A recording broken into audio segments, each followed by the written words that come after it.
6e année, heureux de vous avoir rencontré encore une nouvelle fois. J'espère que vous êtes en bonne forme pour débuter la 5e et la dernière séance du lexique. Et la semaine prochaine, on va voir ce qu'on va travailler, Inch'Allah. Chers élèves de l'établissement de Daibouni pour l'enseignement privé Afnidak, c'est votre professeur, comme toujours, M. Mohamed Sadouk.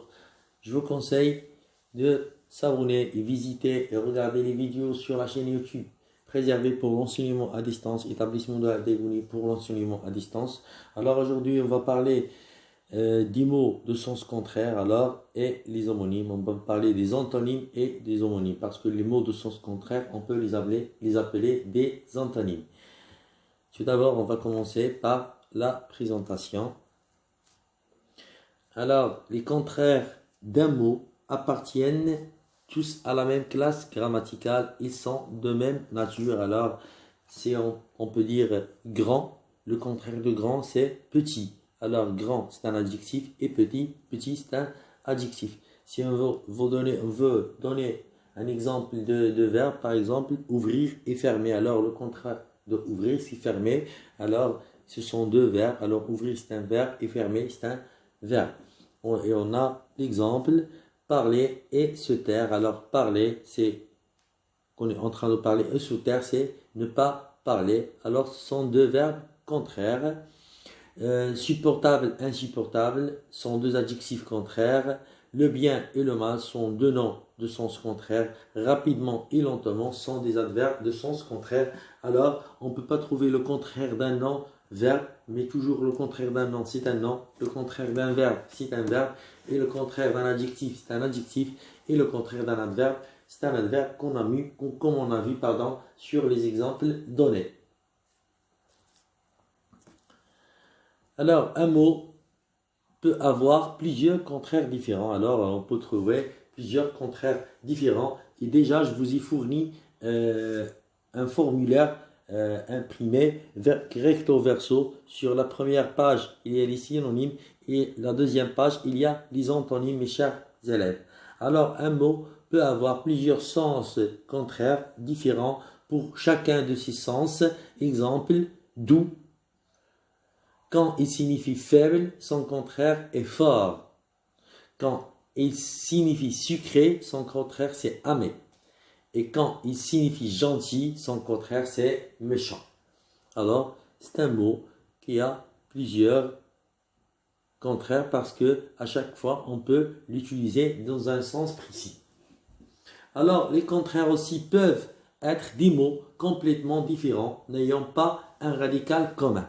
Par exemple, gai, triste, riche, pauvre. Alors, ils sont totalement différents, mais on peut avoir les contraires comme on a vu sur l'exemple précédent. Je vais revenir, voilà. Supportable. Bon, le deuxième exemple, on a le premier exemple, c'est parler, se taire. Ce sont totalement différents, ils n'ont pas le même radical. Par contre, supportable et insupportable, ils ont le même radical. On a utilisé un préfixe pour donner ou avoir le contraire de cet adjectif. Par contre, les exemples qu'on voit dans le deuxième diapo, c'est riche, pauvre, gai, triste. Alors, ils n'ont pas le même radical. Maintenant, mes chers élèves, on va passer pour parler des homonymes. Alors, les homonymes sont des mots qui se prononcent et parfois s'écrivent de la même façon, mais ils n'ont pas le même sens. Certains homonymes s'écrivent de la même façon, se distinguent par leur genre. Et l'un est féminin et l'autre est masculin. Et je vous ai préparé quelques exemples. Alors, la page du cahier et le page qui accompagne le chevalier. La mousse du savon et le mousse du bateau. La moule à gâteau et le moule à gâteau, et la moule, le coquillage qu'on trouve sur la plage. Le poil pour le chevrage et la poêle pour faire les crêpes. Alors, ce sont des homonymes qui se prononcent de la même manière, ils s'écrivent de la même manière, mais pour les séparer, on a besoin de savoir leur genre. Et il y en a d'autres homonymes qu'on a vu pour les leçons d'orthographe.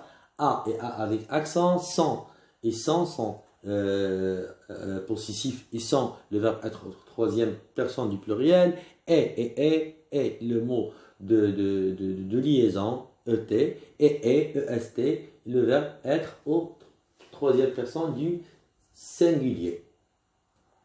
Maintenant, mes chers élèves, on va passer pour voir l'application. Ajoute au mot un préfixe pour former leur contraire. On a il, des, extra, in, mal et ir. Et on a chanceux, habillé, lisible, ordinaire, utile et réel. Alors, pour chaque mot, on va ajouter un préfixe, une expression de préfixe pour former le contraire de ce mot.